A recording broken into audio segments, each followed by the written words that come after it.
મિત્રો spectrum high school PS Patel 39 વર્ષનો મારો અનુભવ છે એનો હું ટીચિંગમાં ઉપયોગ કરું છું। મારી જુદી જુદી મેથડ જે હું સમજાવતો જાઉં છું। ગુજરાત રાજ્ય લેવલે કેઆરપી આરપી તેમજ શિક્ષણના તમામ ક્ષેત્રોમાં લેખન સહિત તમામ જગ્યાએ કામ કરેલું છે। એવા મારા બહોળા અનુભવનો હું ઉપયોગ મારા ટીચિંગ દરમિયાન કરું છું। મારો લાભ અવશ્ય લેજો એવું ખાસ જણાવું છું।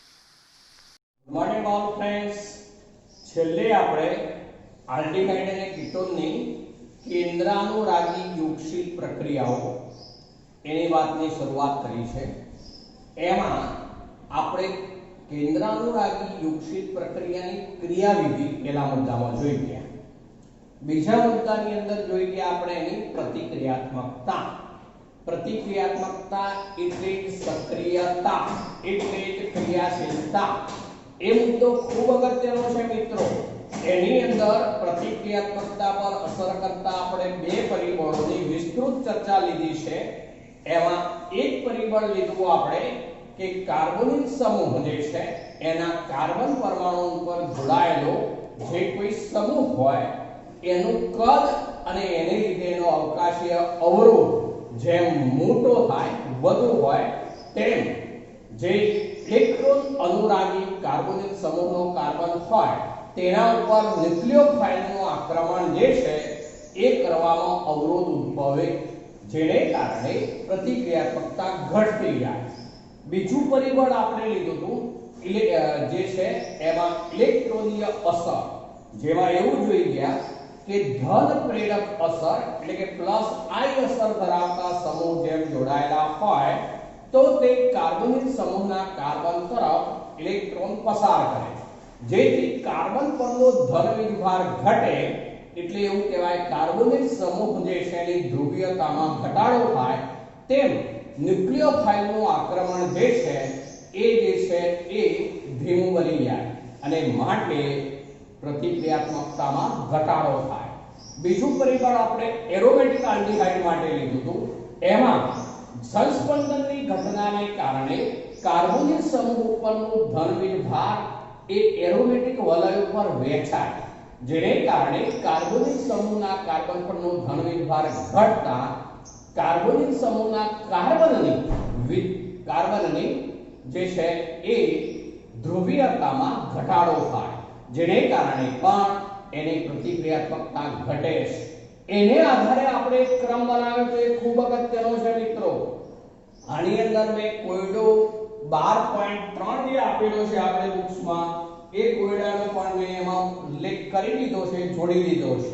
તો એની અંદર આપણે આખો ક્રમ આવો બનાવ્યો તો methanol is greater than, ethanol is greater than propanol is greater than propanone is greater than, પછી યાદ કરો પછી શું લીધું તો benzaldehyde is greater than acetophenone is greater than benzophenone. બરોબર યાદ રાખજો મિત્રો, નીટ જેડબલ્યુ માટે ખૂબ અગત્યનું છે।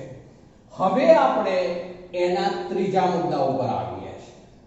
ત્રીજા મુદ્દાનું ટાઇટલ એવું છે કે આલ્ડીહાઇડ અને કીટોનની કેન્દ્રાનુરાગી યોગશીલ અને પછી પાછો શબ્દ એવો છે કેન્દ્રાનુરાગી યોગશીલ ડેશ વિલોપન પ્રક્રિયાઓ જે છે એનો અભ્યાસ। ચલો હવે યોગશીલ એટલે તો ઉમેરાવું, જ્યારે વિલોપન એટલે દૂર થવું। એટલે હવે કેટલીક પ્રક્રિયાઓ એવી છે કે જેમાં માત્ર યોગશીલ એકલું પણ હોઈ શકે, જ્યારે કેટલીક પ્રક્રિયાઓ એવી છે કે જેમાં યોગશીલ થતી હોય અને પછીના સ્ટેપમાં પાછું વિલોપન પણ થતું હોય। તો એવી પ્રક્રિયાઓની વાત છે। એમાં પણ વિવિધ પ્રક્રિયાઓ છે। એમાં સૌથી પહેલા આપણે એ પ્રક્રિયાને લઈશું, એમાં હાઇડ્રોજન સાયનાઇડ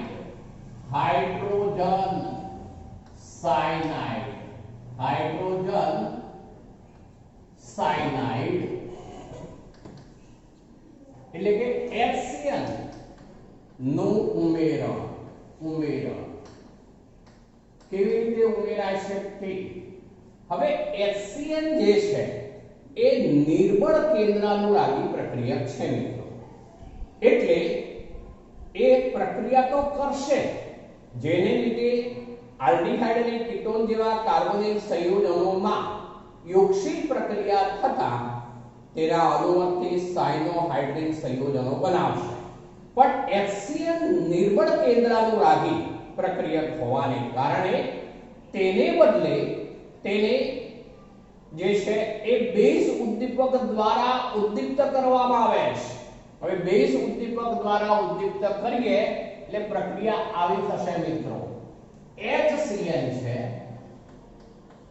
બેઝ માંથી OH માઈનસ બનતો હોય તો એની સાથે પ્રક્રિયા કરશે જેથી આમાંથી H2O બની જાય અને Cl માઈનસ બને. એટલે એક બની ગયું Cl માઈનસ જે પ્રબળ કેન્દ્રાનુરાગી પ્રક્રિયક બની ગયું. જો HCl ખુદ નિર્બળ કેન્દ્રાનુરાગી છે એટલે બેઝ ઉદ્દીપક દ્વારા એને ઉદ્દીપ્ત કરીને પ્રબળ કેન્દ્રાનુરાગી Cl માં એનું રૂપાંતર કરવામાં આવે છે. હવે પ્રબળ કેન્દ્રાનુરાગી હોવાને કારણે કોઈ પણ આલ્ડીહાઇડ કે કીટોન હોય આપણે જનરલ લઈશું એટલે અહીંયા બંને વિકલ્પ ખુલ્લા રાખીએ છીએ. અહીંયા હું એક જગ્યાએ R અને એક જગ્યાએ H મૂકું તો આલ્ડીહાઇડ થઈ જશે. બંને જગ્યાએ R ડેશ મૂકીએ તો એ કીટોન થઈ જશે. એટલે આલ્ડીહાઇડ હોઈ શકે કીટોન હોઈ શકે એટલે જનરલ આપણે આ રીતે લખીશું. હવે આ ઓક્સિજન પાસે આમ તો વાસ્તવમાં બે અબંધકારક ઇલેક્ટ્રોન યુગ્મો હોય જ. આપણે ન બતાવીએ તો પણ ચાલે પણ હોય એ બરોબર ધ્યાન રાખજો. આ જે છે એ કાર્બન ડેલ્ટા પ્લસ વીજભાર હોય ઓક્સિજન ઉપર ડેલ્ટા માઈનસ વીજભાર હોય.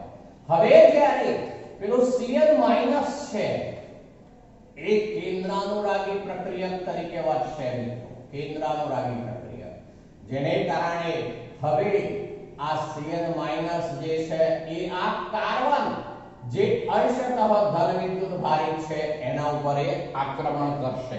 કેન્દ્રાનુરાગી પ્રક્રિયક તરીકે Cl માઈનસ આ જે ઇલેક્ટ્રોન અનુરાગી આને ઇલેક્ટ્રોન અનુરાગી કહેવાશે આને કેન્દ્રાનુરાગી કહેવાય. તો ઇલેક્ટ્રોન અનુરાગી કાર્બોનિલ સમૂહનો કાર્બન એના ઉપર એ આક્રમણ કરશે જેને કારણે આ બંધ તૂટે છે.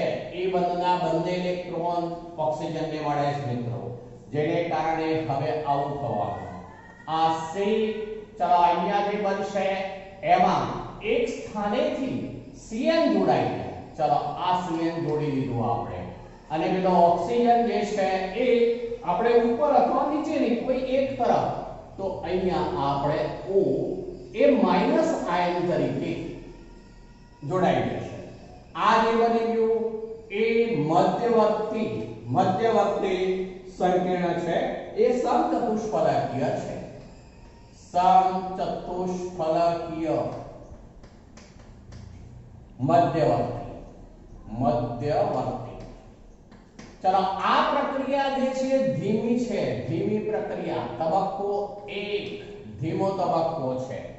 ચલો હવે જે માધ્યમ છે એમાં માધ્યમમાંથી તેને H+ મળે છે પ્રોટોન મળે છે H+ મળતા હવે આ O- સાથે H+ જોડાઈ જાય છે પણ એને કારણે આ Cl ઉપર જાય છે અને OH નીચે આવે છે જેથી હવે અંતિમ નિપજ આવી બની જવાની મિત્રો. અહીંયા જે છે Cl ઉપરની તરફ લઈ જઈશું જ્યારે OH નીચેની તરફ. આ બંને સમૂહો જે હોય એના એ જ રહેશે. આ જે બની એ અંતિમ નિપજ બની ગઈ. આ અંતિમ નિપજ છે એનું નામ થશે કોમન બોલું છું તો સાયનોહાઇડ્રેટ. આ અંતિમ નિપજ જે બની એને કહેવાશે સાયનોહાઇડ્રેટ. તો આ રીતે HCl નિર્બળ કેન્દ્રાનુરાગી પ્રક્રિયક હોવાથી જ્યારે આલ્ડીહાઇડ કે કીટોન હોય તો તેમાં કાર્બોનિલ સમૂહના જે ઇલેક્ટ્રોન અનુરાગી પ્રક્રિયા કાર્બન એના ઉપર આ યોક્ષિત પ્રક્રિયા પામતા સાયનોહાઇડ્રિન સંયોજનો બનાવે છે. પરંતુ HCl નિર્બળ કેન્દ્રાનુરાગી હોવાને કારણે તેને બેઝ ઉદ્દીપક દ્વારા ઉદ્દીપ્ત કરી તેનું પ્રબળ કેન્દ્રાનુરાગી સાયનાઇડ માઈનસ આયનમાં રૂપાંતર કરવામાં આવે છે. તે પ્રબળ કેન્દ્રાનુરાગી હોવાથી તે સરળતાથી આલ્ડીહાઇડ કે કીટોનના કાર્બોનિલ સમૂહના ઇલેક્ટ્રોન અનુરાગી એવા અંશતઃ ધન વિદ્યુત ભારિત એવા કાર્બન ઉપર સરળતાથી આક્રમણ કરશે અને એનો પાયબંધ તૂટશે. તેના બંને ઇલેક્ટ્રોન ઓક્સિજન ઉપર શિફ્ટ થતા આ ઓક્સિજન પાસે 2 4 ઇલેક્ટ્રોન હતા પણ બીજા 2 પણ આવી ગયા. એની પાસે અર્થ એવો થઈ જશે માટે ચાર્જ માઈનસ થયો. એક પ્રકારનો ઓક્સાઇડ આયન બની ગયો. સમચતુષ્ફલકીય મધ્યવર્તી બન્યું કહેવાશે, જે માધ્યમમાંથી હવે H+ પ્રોટોન મેળવતા અંતિમ નિપજ સાયનોહાઇડ્રીન બનાવે છે. મિત્રો, આ સાયનોહાઇડ્રીન એક મધ્યવર્તી સંકીર્ણ છે. ફરીથી બોલું છું, સાયનોહાઇડ્રીન એક મધ્યવર્તી સંકીર્ણ સંયોજન છે. એમાંથી જુદા જુદા ઘણા સંયોજનો બનાવી શકાય છે.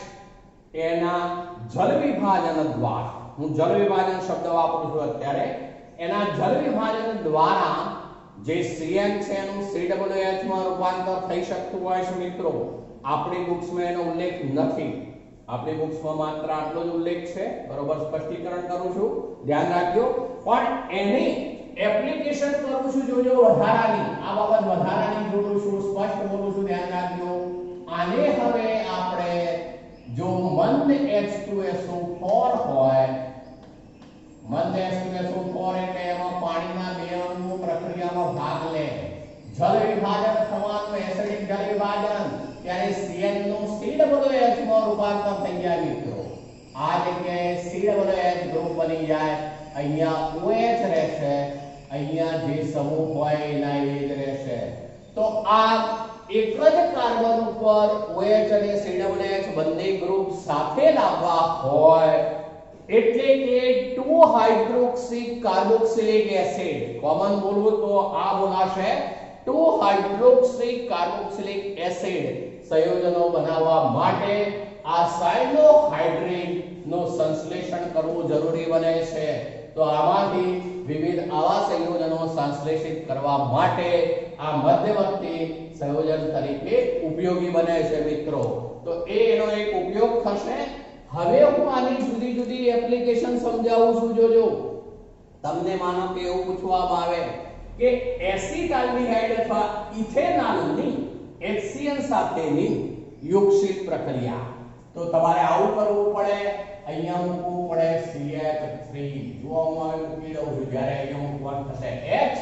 ચલો, તો અહીંયા થવાનું CH3, અહીંયા H, અહીંયા થઈ જવાનું CH3, અહીંયા આવવાનું H, અહીંયા અટકી જવાનું. મિત્રો, પેલી મેં વધારાની એપ્લિકેશન કરી છે.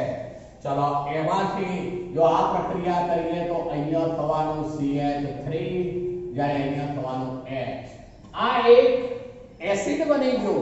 કયો એસિડ છે જુઓ તો હવે 1 2 અને 3 કાર્બન વાળો એસિડ એટલે પ્રોપેનોઇક એસિડ. તેના 2 નંબર ઉપર OH છે. મિત્રો, માટે એ જે બન્યો એ 2 હાઇડ્રોક્સી પ્રોપેનોઇક એસિડ, જે આ હવે ચોક્કસ નામ થઈ ગયું 2 હાઇડ્રોક્સી પ્રોપેનોઇક એસિડ બન્યો. એનું સામાન્ય નામ છે મિત્રો લેક્ટિક એસિડ. લેક્ટિક એસિડ એનું સામાન્ય નામ છે, જેમાં વચ્ચેનો કાર્બન કિરાલ કાર્બન છે.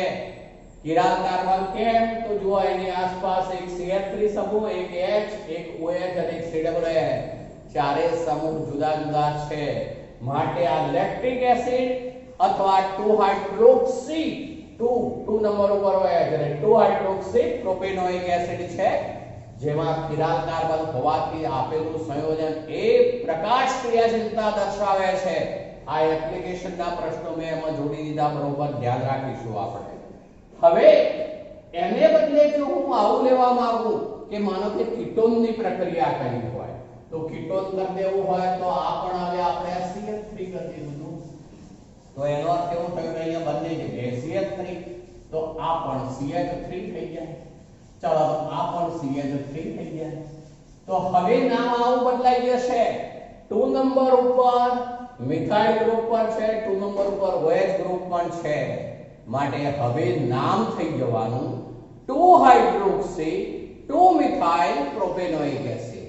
2 હાઇડ્રોક્સી 2 મિથાઇલ પ્રોપેનોઇક એસિડ એટલે મેં શરૂઆતમાં કોમન નામ કહ્યું હતું 2 હાઇડ્રોક્સી કાર્બોક્સિલિક એસિડ બને એવું કહી શકાય મિત્રો, જેમાં હવે અહીંયા આ કાર્બન કિરાલ કાર્બન નથી, કારણ કે આ બંને સમૂહ સરખા થઈ ગયા મિત્રો, એટલે હવે કિરાલ કાર્બન નથી, એટલે આ સંયોજન પ્રકાશક્રિયાશીલ ન હોય.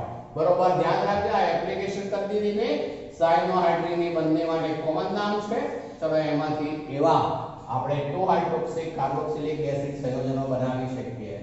તો આ હાઇડ્રોજન સાયનાઇડ HCl નું ઉમેરણ પ્રક્રિયા અગત્યની. ચલો બીજી પ્રક્રિયા ઉપર આવશું. બી.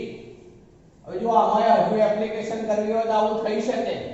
માનો કે તમને એવું પૂછવામાં આવે કે 2 હાઇડ્રોક્સી બ્યુટેનોઇક એસિડ બનાવો. જોજો શું કહું છું એ 2 hydroxy બ્યુટેનોઇક acid 2 methyl 2 hydroxy બ્યુટેનોઇક acid એવું પણ પૂછી શકે. તો આપણે મિત્રો એ વખતે અહીંયાના સમૂહો બદલતા જવાના. આ સમૂહો બદલતા જવાના. માનો કે તમે અહીંયા C2H5 ગ્રુપ કરી દો છો, C2H5, અને અહીંયા H જ રહેવા દો છો. બરોબર, તો અહીંયા C2H5 આવે, અહીંયા H આવે. એ વખતે જુઓ અહીંયા C2H5 થાય એટલે H થાય. તો આ 1 2 અને 2 4 એટલે કે 2 હાઇડ્રોક્સી બ્યુટેનોઇક એસિડ બને. એ વખતે અહીંયા H હોય. એને બદલે માનો કે એવું કે 2 હાઇડ્રોક્સી 2 મિથાઇલ બ્યુટેનોઇક એસિડ, તો અહીંયા C2H5 ગ્રુપ, જ્યારે અહીંયા CH3 ગ્રુપ. તો એ વખતે ત્યાં ઉપર C2H5 ગ્રુપ થાય, અહીંયા CH3 ગ્રુપ થાય, એટલે એ વખતે નામ થાય 2 હાઇડ્રોક્સી 2 મિથાઇલ બ્યુટેનોઇક એસિડ. તો એવા વિવિધ 2 હાઇડ્રોક્સી કાર્બોક્સિલિક એસિડ બનાવવા માટે આ સમગ્ર પ્રક્રિયા ખૂબ ઉપયોગી છે. ચાલો બીજી બી પ્રક્રિયા લઈએ છે, જે સોડિયમ હાઇડ્રોજન સલ્ફાઇડ સાથેની ઉમેરણ પ્રક્રિયા છે. કયો કહું છું જોજો, સોડિયમ હાઇડ્રોજન સલ્ફાઇડ. સલ્ફાઇડ શબ્દ યાદ રાખજો, જેનું સૂત્ર છે NaHSO3 નું ઉમેરણ. NaHSO3 નું ઉમેરણ આપણે લેવું છે મિત્રો. ચલો આ જ રીતે આપણે જનરલ સૂત્ર લેવાનું. પહેલા તો આ એક કાર્બોનિક સંયોજન છે, આલ્ડિહાઇડ અથવા કીટોન છે. ચલો તેની પ્રક્રિયા પહેલા કરાવવાની છે NaHSO3 સાથે. ચલો NaHSO3 સાથે પ્રક્રિયા કરાવીએ ત્યારે આવું બનશે મિત્રો. પહેલા સ્ટેપમાં આ O સાથે એવો શબ્દ વાપરું છું, Na જોડવાનું, જેથી આવું બન્યું. આ C. ચલો અહીંયા જે છે આપણે O સાથે Na જોડી દીધું. O સાથે Na જોડી દીધો એટલે આ બધું ગ્રુપ. પણ અહીંયા જે છે એક ઓક્સિજન દ્વારા જ એ જોડાય પહેલા. O પછી SO2H આ સ્વરૂપે જોડાય. આવું બરોબર યાદ રાખવાનું. ચલો આ ટોટલ ફરીથી બોલજો, આ Na O સાથે જોડાયો, વધ્યો આટલો ભાગ, પણ એ જોડાય છે કેવી રીતે? તો O પછી SO2 અને પછી H. ચલો આ જે છે એક મધ્યવર્તી બન્યો. આ પણ એ મધ્યવર્તી છે, એ સોડિયમ બાયસલ્ફાઇડ તરીકે ઓળખી શકાશે. હવે અહીંયા પ્રોટોનનું સ્થાનાંતર થાય. H+ પ્રોટોન સ્થાનાંતર. ચલો સ્થાનાંતર થાય એટલે આવું બનશે. આ H નીચે આવે છે, એને ઉપર જતો રહેશે, જેથી આવું થઈ ગયું. ચલો હવે બની ગયો આ OH, અને અહીંયા બની ગયો હવે OSO2Na. OSO2Na. H જે છે આ H જે છે એ અહીંયા નીચે આવી ગયો. અર્થ આવો થશે, H નીચે આવી ગયો, એને ઉપર જતો રહ્યો. તો OSO2Na. તો આ સ્વરૂપમાં સંયોજન બની ગયું. આ જે બન્યું NH કહેવાશે બાયસલ્ફાઇડ જે છે એ નિપજ બની કહેવાશે. એ બાયસલ્ફાઇડ નિપજ છે, એ બાયસલ્ફાઇડ યોગશીલ સંયોજન બન્યું છે. યોગશીલ સંયોજન. ચલો આ જે સંયોજન છે એ સ્ફટિકમય છે. સ્ફટિકમય સ્ફટિકમય છે યોગશીલ સંયોજન એ સ્ફટિકમય છે. ચલો બીજી વાત, આ જે છે એ પાણીનો દ્રાવ્ય છે. ચલો પાણીમાં એ દ્રાવ્ય છે. હવે શું બોલું છું એ જોજો. અહીંયા સમૂહની જે અવકાશીય અસર છે એને કારણે મોટા ભાગના આલ્ડીહાઇડ માટે સંતુલન સ્થિતિએ જે સંતુલન છે એ જમણી તરફ ખસેલું હોય છે. મોટા ભાગના આલ્ડીહાઇડમાં સંતુલન સ્થિતિ જે છે એ જમણી બાજુ ખસેલ હોય છે, જ્યારે કીટોનની અંદર એ ડાબી બાજુ ખસેલી હોય છે. ફરીથી બોલું છું, જોજો આ સ્ટેજની વાત છે. આ સંતુલન સ્થિતિ જે છે એ સંતુલન સ્થિતિ એ મોટા ભાગના આલ્ડીહાઇડમાં અવકાશીય અવરોધ અસરને કારણે મોટા ભાગના આલ્ડીહાઇડમાં સંતુલન સ્થિતિ એ સંતુલન જમણી તરફ ખસેલું હોય છે, જ્યારે કીટોનની અંદર ડાબી તરફ ખસેલું હોય છે. આ દિશા બરોબર યાદ રાખજો. ફરીથી એક વાર બોલું છું, આલ્ડીહાઇડમાં સંતુલન સ્થિતિ જમણી તરફ, જ્યારે કીટોનમાં સંતુલન સ્થિતિ ડાબી તરફ ખસેલ હોય છે. ચલો આગળ વાત કરું છું. આ બાયસલ્ફાઇડ યોગશીલ સંયોજન બનવાનું જે સ્ફટિકમય છે, પાણીની અંદર દ્રાવ્ય પણ છે, પાણીમાં દ્રાવ્ય છે. હવે આવા જે નિપજ છે, અંતિમ યોગશીલ નિપજ, તેની અંદર જો મંદ ખનિજ એસિડ એટલે કે મંદ HCl, મંદ ખનિજ એસિડ ઉમેરવામાં આવે અથવા જો બેઝ ઉમેરવામાં આવે તો મૂળ જે આલ્ડીહાઇડ કે કીટોન જે કાર્બોનિલ સંયોજન હોય, મૂળ કાર્બોનિલ સંયોજન એ પાછું મેળવી શકાય છે, જેને કારણે આલ્ડીહાઇડ ના અલગીકરણ અને શુદ્ધિકરણ માટે આ પ્રક્રિયા ઉપયોગી છે. આલ્ડીહાઇડના અલગીકરણ અને શુદ્ધિકરણ માટે આ પ્રક્રિયા ઉપયોગી છે. ફરીથી બોલું છું, જોજો આલ્ડીહાઇડ કે કીટોન ગમે તે હોઈ શકે. અહીંયા આપણે ખુલ્લો વિકલ્પ રાખીશું. ચલો સોડિયમ હાઇડ્રોજન સલ્ફાઇડ કહેવાય અથવા સોડિયમ બાયસલ્ફાઇડ કહેવાય. એની સાથે યોગશીલ પ્રક્રિયા થશે ત્યારે પહેલા આવું બનવાનું.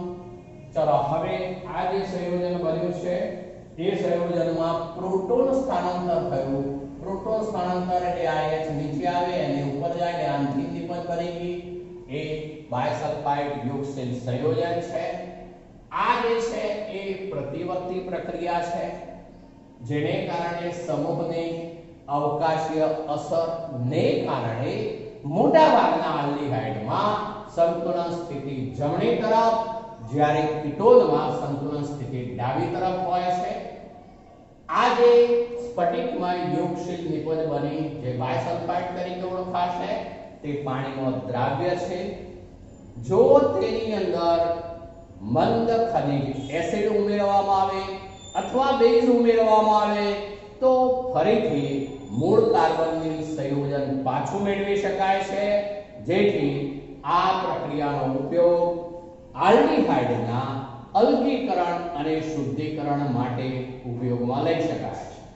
માનો કે મિત્રો આપણી પાસે એસિટાલ્ડીહાઇડ અને ઇથેનોલ બંને મિક્સ છે. આપણે એમાંથી એસિટાલ્ડીહાઇડ અલગ મેળવવો છે, ઇથેનોલ અલગ મેળવવો છે, તો એ વખતે મિક્સચરમાં સોડિયમ બાયસલ્ફાઇડ ઉમેરીશું. એટલે જે ઇથેનોલ અથવા એસિટાલ્ડીહાઇડ હોય એ જ આવી પ્રક્રિયા કરી શકશે. આ અંતિમ નિપજ બની હશે. હવે તેમાંથી એ પાછું મેળવવું છે આપણે શુદ્ધ સ્વરૂપે, તો એમાં મંદ ખનિજ એસિડ ઉમેરીશું અથવા બેઝ ઉમેરીશું. એટલે ઇથેનોલ અથવા એસિટાલ્ડીહાઇડ અલગ મળી જશે. આપણને એને અલગ પાડી શકીશું આલ્કોહોલથી. શુદ્ધ સ્વરૂપે પણ એ મળશે. માટે આલ્ડીહાઇડના અલગીકરણ અને શુદ્ધિકરણ એ માટે આ પ્રક્રિયા ઉપયોગી છે. ચાલો ત્રીજી પ્રક્રિયા લઉં છું C, જે આગળ આવી ગઈ. આમ તો ગ્રિગ્નાર્ડ પ્રક્રિયકનું ઉમેરણ, ગ્રિગ્નાર્ડ પ્રક્રિયકનું ઉમેરણ. હવે જુઓ મિત્રો, એમાં હું પહેલા આવું લઉં છું HCH ડબલ બોન્ડ O, એટલે મેં ફોર્માલ્ડિહાઇડ લીધો મિત્રો. આગળ આવી ગયું છે આપણે આ ફોર્માલ્ડિહાઇડ છે એની કોઈ પણ ગ્રિગ્નાર્ડ પ્રક્રિયક RNGX સાથે પ્રક્રિયા કરાવી છે. ગ્રિગ્નાર્ડ પ્રક્રિયા શુષ્ક ઇથરની હાજરી, શુષ્ક ઇથર હોય એની હાજરી, આને કહીશું ગ્રિગ્નાર્ડ પ્રક્રિયક. ગ્રિગ્નાર્ડ પ્રક્રિયક. ચલો શું થઈ જાય મિત્રો, યાદ કરી લો. તો આ ડબલ બોન્ડ પૈકીનો પાઈ બંધ તૂટે, O સાથે MgX જોડવાનું, એટલે આવું બની ગયું.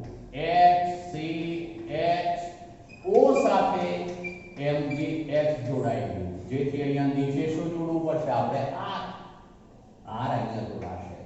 O સાથે MgX જોડાઈ ગયું, આ પાઈ બંધ તૂટી ગયો, બરોબર. અને પાઈ બંધ તૂટવાથી એની સાથે સિંગલ બોન્ડ બનવાથી OMgX બન્યો.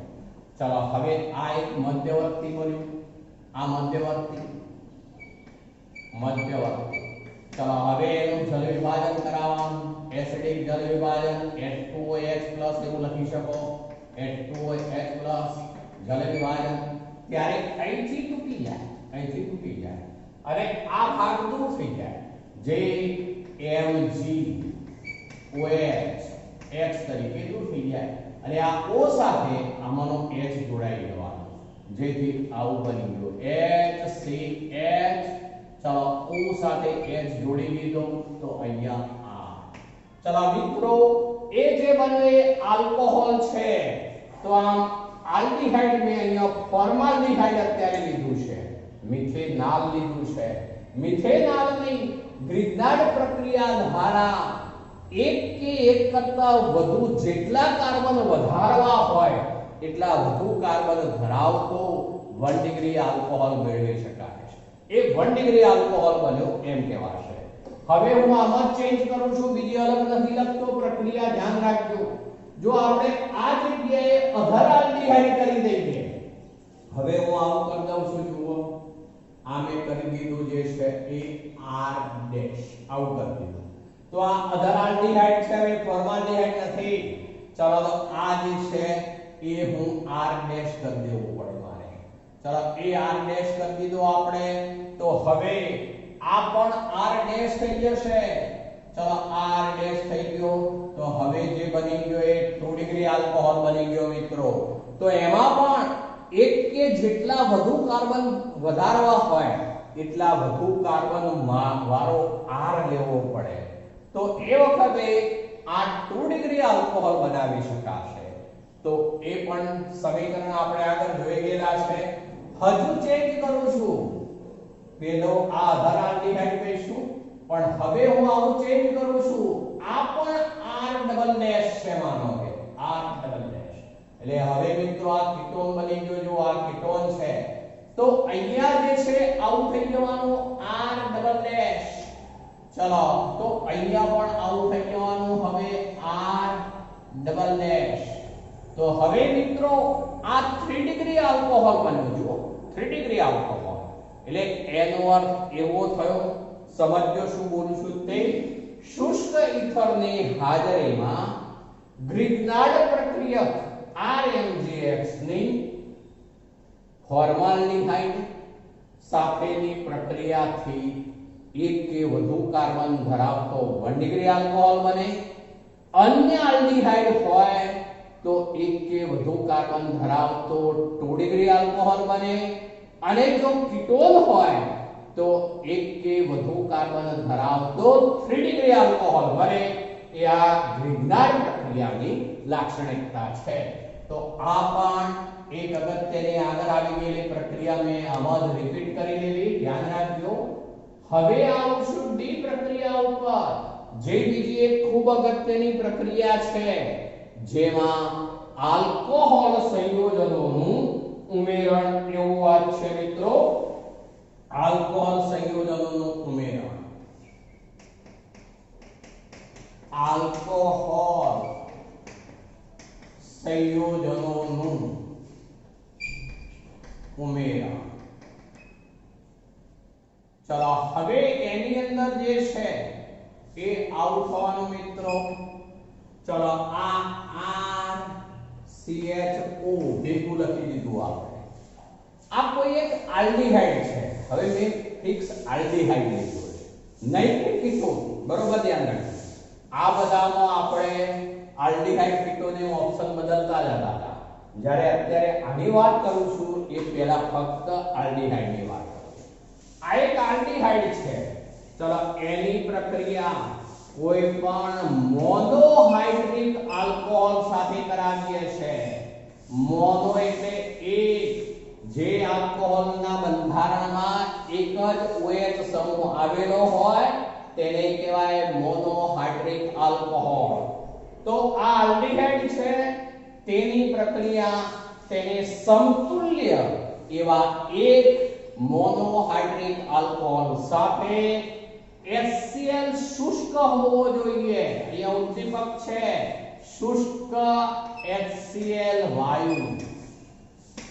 શુષ્ક HCl વાયુ ઉદ્દીપકની હાજરીમાં પ્રક્રિયા કરવામાં આવે ત્યારે પહેલા સ્ટેપમાં આવું થશે મિત્રો.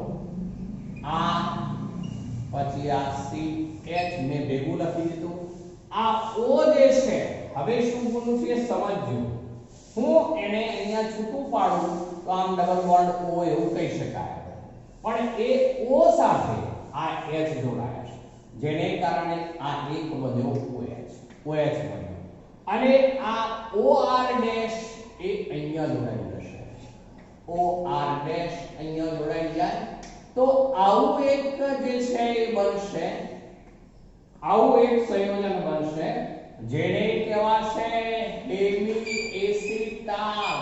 હેમી એસિટાલ તરીકે ઓળખાશે, જે એક આલ્કોક્સી આલ્કોહોલ સંયોજન છે. આલ્કોક્સી સમૂહ, આલ્કોહોલ સમૂહ માટે એને કહેવાશે આલ્કોક્સી આલ્કોહોલ સંયોજન બને છે. ક્યારે? શુષ્ક HCl વાયુ ઉદ્દીપકની હાજરીમાં, જ્યારે આલ્ડીહાઇડની તેના સમતુલ્ય એવા એક મોનોહાઇડ્રિક આલ્કોહોલ સાથે પ્રક્રિયા થાય ત્યારે તેમાંથી પહેલા જે બનશે સંયોજન તે નામ બોલું છું આલ્કોક્સી આલ્કોહોલ સંયોજન બને છે, જેને હેમી એસિટાલ તરીકે ઓળખવામાં આવે છે. હેમી શબ્દનો અર્થ થાય છે અડધું. અડધું એટલે અહીંયા બે ગ્રુપ પૈકી એક ગ્રુપ ઉપર આલ્કોક્સી સમૂહ જોડાયો છે, માટે અડધું પ્રક્રિયા થઈ માટે હેમી એસિટાલ તરીકે ઓળખાશે. હવે મિત્રો ફરીથી એની પ્રક્રિયા બીજા R-OH સાથે થાય. બીજા R-OH સાથે ફરીથી પ્રક્રિયા થાય. બીજા R-OH સાથે ફરીથી પ્રક્રિયા થાય છે. એ વખતે આવું બનશે. હવે અહીંથી આ H આ OH H2 તરીકે દૂર થઈ જાય, R ડેશ અહીંયા જોડાઈ જશે, જેથી આવું થઈ ગયું મિત્રો. R પછી આ CH, આ OR ડેશ, આ OR ડેશ, બંને જગ્યાએ OR ડેશ આવી ગયો મિત્રો. બીજો એક જ કાર્બન ઉપર બંને સમાન સમૂહો OR ડેશ છે, માટે એને કહેવાશે જેમ ડાયઆલ્કોક્સી. જેમ પછી ડાયઆલ્કોક્સી, જેમ ડાયઆલ્કોક્સી સંયોજન બની ગયું, જેને કહેવાશે acetal. Acetal. Hemi acetal. Hemi એટલે અડધું, એક સ્થાને OR ડેશ છે, અહીંયા OH છે, એટલે એને અડધું એક સ્થાને હોવાથી હેમી એસિટાલ કહેવાશે, જેનું નામ છે આલ્કોક્સી આલ્કોહોલ. જ્યારે આ જે બની ગયું એમાં શું થયું ફરીથી બોલું છું. આ H આ OH H2 તરીકે દૂર થઈ ગયું, જે R ડેશ અહીંયા જોડાઈ ગયું OR સાથે, જેથી બંને જગ્યાએ હવે એક જ કાર્બન ઉપર OR ડેશ સમાન સમૂહ આલ્કોક્સી સમૂહ છે.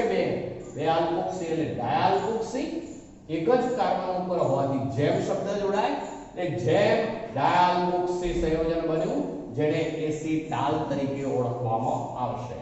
તો આ મિત્રો શુષ્ક HCl ની હાજરીમાં આપણે આલ્ડીહાઇડની પ્રક્રિયાઓ લીધી. આલ્ડીહાઇડની પ્રક્રિયાઓ આમાં આપણે આવું અલગ પાડીને લખવું હોય મિત્રો તો અલગ પાડીને લખી શકાય. એમાં આપણે આવું લખવું પડે. જુઓ તો આ પછી આપણે માનો કે આવું કરી દઈએ. જુઓ આ C ડબલ બોન્ડ O પછી આ R અને આ H. તો અમે આલ્ડીહાઇડ કરી દીધું. જો હવે પહેલી પ્રક્રિયા કરાવું ત્યારે આવું બની ગયું કહેવાય. જો હવે હું આમાં ચેન્જ કરું છું, આ બધું ગયો, આ O સાથે H જોડી દીધો, આ OR ડેશ બની ગયો. આને આ એક જ છે, આને આ એક જ છે, આમાં લખાય ને આમાં લખાય. બરોબર? આ શું છે? હેમીએસિટાલ. ફરીથી જ્યારે R-OH સાથે પ્રક્રિયા થશે ત્યારે શું બની જશે? ત્યારે ફરીથી અહીંયા પણ હવે બની ગયું OR ડેશ. એક જ કાર્બન ઉપર બંને OR ડેશ, જેમ ડાયઆલ્કોક્સી, જેને શું કહેવાશે? એસિટાલ તરીકે ઓળખાશે. તો આ જે છે એ આલ્કોહોલ સંયોજનોનું આલ્ડીહાઇડમાં ઉમેરણ લીધું આપણે. આલ્ડીહાઇડ હતું, પણ હવે કીટોન હોય તો કીટોનમાં આવું થશે મિત્રો. C double bond O R dash. આ એક કીટોન છે, પેલો આલ્ડીહાઇડ હતો. ચલો એની પ્રક્રિયા કોની સાથે કરાવું છું એ જુઓ બરોબર. HO CH2 OH. આ શાનું સૂત્ર છે મિત્રો? તો ઇથિલિન ગ્લાયકોલ. ઇથિલિન ગ્લાયકોલ કહેવાશે. ઇથિલિન ગ્લાયકોલ, જેને IUPAC નામ બોલાય ethane 1,2 diol. Ethane 1,2 diol ethylene glycol છે. ચલો એની સાથે પ્રક્રિયા કરાવીએ છે. એમાં પણ HCl વાયુ અને આ મંદ HCl. ચલો હવે આવું થઈ જશે. જુઓ આ અહીંથી H, અહીંથી H અને આ ઓક્સિજન આટલું દૂર થઈ જાય મિત્રો. H અને આ O H2O તરીકે. જેથી હવે આ કાર્બન સાથે આ ઓક્સિજન થી આ ઓક્સિજન થી જોડાઈ જશે. જેથી આવું બની જવાનું C, આ R ડેશ, અહીંયા મિત્રો આ O, અહીંયા CH2, આ CH2. જુઓ બરોબર શું થઈ ગયું? H અને O H2O તરીકે દૂર થઈ ગયું. એટલે આ C સાથે એક O આમ જોડાઈ ગયો, બીજો આમ જોડાઈ ગયો. જુઓ અને આ ચક્રીય સંયોજન બની ગયું. આ ઇથિલિન ગ્લાયકોલ કીટાલ તરીકે ઓળખાશે. Ethylene glycol કીટાલ. કીટાલ શબ્દ છે અગત્યનો. પેલામાં એસિટાલ, પેલું હેમી એસિટાલ, જ્યારે કીટાલ. આ શબ્દો બરોબર યાદ રાખવાના. નીટ JEE માં આવા શબ્દો જે છે પૂછવામાં આવે છે મિત્રો. એટલે હેમી એસિટાલ, પેલું એસિટાલ, જે બંને આલ્ડીહાઇડમાં બને. જ્યારે ડાયઆલ્કોક્સી, આ ડાયહાઇડ્રોક્સી શબ્દ આવે છે. ડાયહાઇડ્રોક્સી છે. ડાયહાઇડ્રોક્સી આલ્કોહોલ થઈ છે. આ મોનોહાઇડ્રિક આલ્કોહોલ, મોનોહાઇડ્રિક. આ ડાયહાઇડ્રિક આલ્કોહોલ, ડાયહાઇડ્રિક શબ્દ વાપરીએ.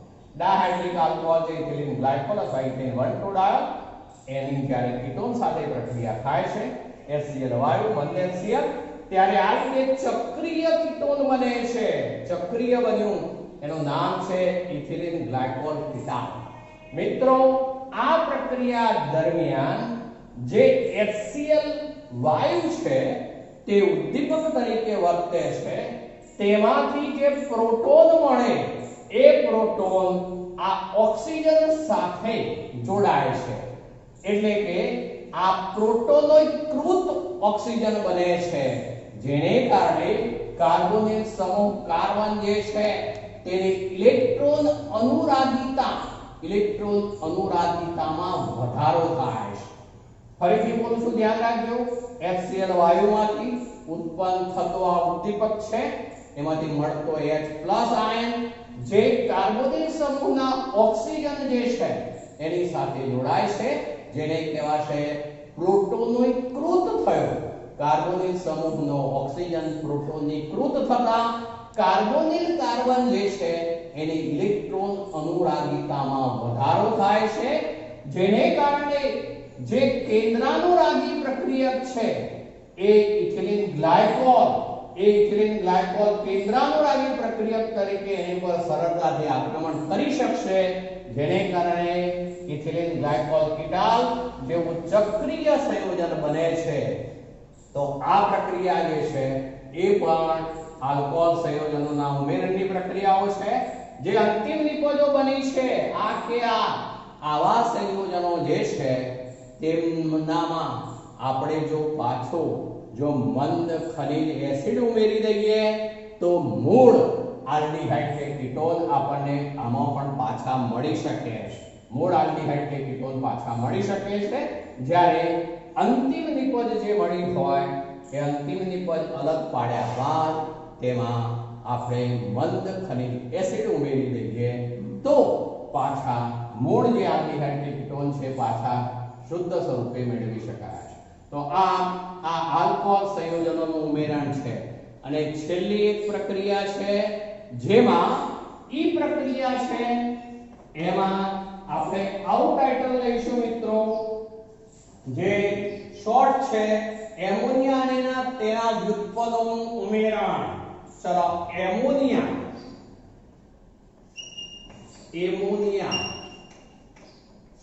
અને તેના વ્યુત્પન્નો શબ્દ છે, વ્યુત્પન્નોનું ઉમેરણ. ચલો હવે મિત્રો એમાં આવી પ્રક્રિયા થતી હોય છે શુષ્ક HCl ની હાજરીમાં, એ પણ પ્રક્રિયા થતી હોય છે. C ડબલ બોન્ડ O છે, ચલો NH2Z આવું લીધું આપણે, એટલે આ જે છે એમોનિયા કે તેના વ્યુત્પન્નો બની ગયા મિત્રો. ચલો આ પણ પ્રતિવર્તી પ્રક્રિયા છે.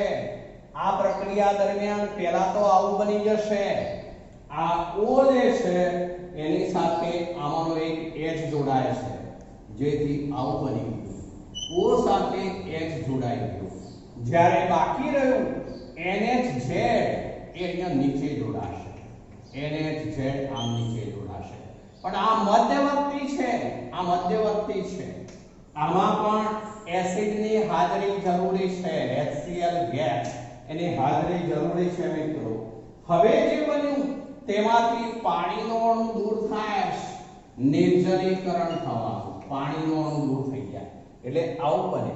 અહીંથી OH જાય, અહીંથી H જાય H2O તરીકે, જેથી આવું બની જવાનું. હવે આ બે છે બંધ એમને, પણ હવે આ બે બંધ જે છે એ નાઇટ્રોજન સાથે જોડાઈ જાય આમ, અને એની સાથે Z જોડાયેલો હોય એટલે આવું બની ગયું C ડબલ બોન્ડ NZ, અને H2O શું થઈ ગયું? દૂર થઈ ગયું મિત્રો. અહીંયા લખીએ તો માઈનસ લખાય, આ બાજુ લખીએ તો પ્લસ લખાય. તો આ જે છે એ Z તરીકે જુદા જુદા વિસ્થાપિત સમૂહો હોઈ શકે. જેમ કે મારે એમોનિયા લેવું છે મિત્રો, તો Z તરીકે હું ફક્ત હાઇડ્રોજન લઈશ, ફક્ત હાઇડ્રોજન. ચલો આ હાઇડ્રોજન લઈ લઈએ એટલે NH3 થઈ જાય, ત્યારે અહીંયા NH2 બનવાનું, ત્યારે અહીંયા ડબલ બોન્ડ NH બનવાનું મિત્રો. તો હવે એનો જે પ્રક્રિયક છે એ પ્રક્રિયક કહેવાશે એમોનિયા, પ્રક્રિયક એમોનિયા. ત્યારે જે આ અંતિમ નિપજ બનશે એ નિપજ એ આવું કહેવાશે મિત્રો, C ડબલ બોન્ડ N અને અહીંયા H જોડી દેવાનો. આ Z હોય આગળ લખી દેવાનો પેલા Z ની જગ્યાએ. તો આ જે નિપજ બને એ સંયોજન બની ગયું, એને કહેવાશે ઇમાઇન. પણ હવે જો હું અહીંયા R લઈ લઉં, આ Z તરીકે R લઈ લઈએ, RNH2, તો એવા સંયોજનો શું કહેવાય? તો એમાઇન સંયોજનો થવાના. એમાઇન સંયોજન હોય તો અહીંયા R લખી દેવું પડે, એટલે C double bond N R થઈ જશે મિત્રો. એને કહેવાશે વિસ્થાપિત ઇમાઇન, વિસ્થાપિત ઇમાઇન. બરોબર શબ્દો સમજજો. પેલું ઇમાઇન, આ વિસ્થાપિત ઇમાઇન કહેવાય, જેને આવું લખાતું હોય છે સ્કીપ બેઝ. આ પૂછાઈ ચૂકેલું છે બોર્ડ ની અંદર પણ. જેડબલ્યુ માં પણ અગત્યનું આલ્ડીહાઇડ અને કીટોનના શુદ્ધિકરણ માટેની આ એક રીત, આલ્ડીહાઇડ અને કીટોનને પરીક્ષણ માટેની આ એક સ્કીપ કસોટી તરીકે ઓળખાય છે મિત્રો. તો એ સ્કીપ બેઝ જે છે એ થયો જેમાં R તરીકે એમાઇન સંયોજનો હોય. એટલે કે Z તરીકે આપણે R લઈ લેવાનો, Z તરીકે R લઈ લેવાનો. હવે હું Z તરીકે માનો કે OH લઉં છું, OH, તો અહીંયા OH હોય મિત્રો, એટલે NH2OH, એને બોલાશે હાઇડ્રોક્સિલ એમાઇન. હું શબ્દો કયા બોલું છું ધ્યાન રાખજો. હાઇડ્રોક્સિલ એમાઇન એવું કહેવાય, હાઇડ્રોક્સિલ એમાઇન.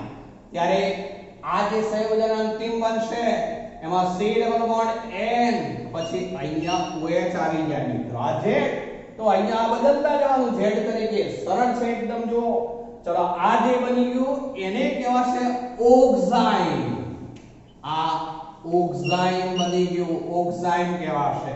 ચલો Z તરીકે બદલતો જઉં છું. જો અહીંયા લખું છું હવે Z તરીકે આપણે જો આવું લઈએ NH2, અહીંયા NH2, તો NH2 એટલે મિત્રો શું થઈ જાય, તો એને કહેવાશે હાઇડ્રેજીન. હાઇડ્રેજીન, હાઇડ્રેજીન હોય તો અહીંયા આવું કરી દેવાનું C ડબલ બોન્ડ N અને પછી અહીંયા NH2, આને બોલાશે હાઇડ્રેઝોન. હાઇડ્રેઝોન. ચલો એને બદલે હું આવું ચેન્જ કરું છું. જુઓ આપણે અહીંયા આવું લઈએ, આ Z તરીકે જે છે એની જ વાત કરું છું. આગળનો NH2 એમને હોય. Z તરીકે જે લઈએ એમાં NH અને બેન્ઝીન રિંગ. બેન્ઝીન રિંગ મેં લઈ લીધી આ. ચલો એને કહેવાશે ફિનાઇલ હાઇડ્રેઝીન. ફિનાઇલ શબ્દ જોડાશે, ફિનાઇલ હાઇડ્રેઝીન. ફિનાઇલ હાઇડ્રેઝીન. એ વખતે મિત્રો આવું બને C ડબલ બોન્ડ N, પછી અહીંયા જે બનશે એમાં આપણે NH અને બેન્ઝીન રિંગ જોડવાની રહે, NH અને બેન્ઝીન રિંગ જોડવાની રહે. ચલો આ જે બની ગયું એને કહેવાશે ફિનાઇલ હાઇડ્રેઝોન. ફિનાઇલ પછી હાઇડ્રેઝોન શબ્દ થઈ જાય, ફિનાઇલ હાઇડ્રેઝોન. હવે જો તેને બદલે આવું લઈએ, હું આમાં ચેન્જ કરું છું, ધ્યાન રાખજો. અહીંયા પણ NO2 મૂકી દઈએ આપણે અને અહીંયા પણ NO2 મૂકી દઈએ તો વધારાનું આવું બોલાશે 2,4-ડાયનાઇટ્રો. 2,4-ડાયનાઇટ્રો ફિનાઇલ હાઇડ્રેઝીન એવું બોલાશે. 2,4-ડાયનાઇટ્રો ફિનાઇલ હાઇડ્રેઝીન. ત્યારે અહીંયા NO2 હોય, અહીંયા પણ NO2 હોય, ત્યારે બોલાશે 2,4-ડાયનાઇટ્રો ફિનાઇલ હાઇડ્રેઝોન. 2,4-ડાયનાઇટ્રો ફિનાઇલ હાઇડ્રેઝોન બોલાશે મિત્રો.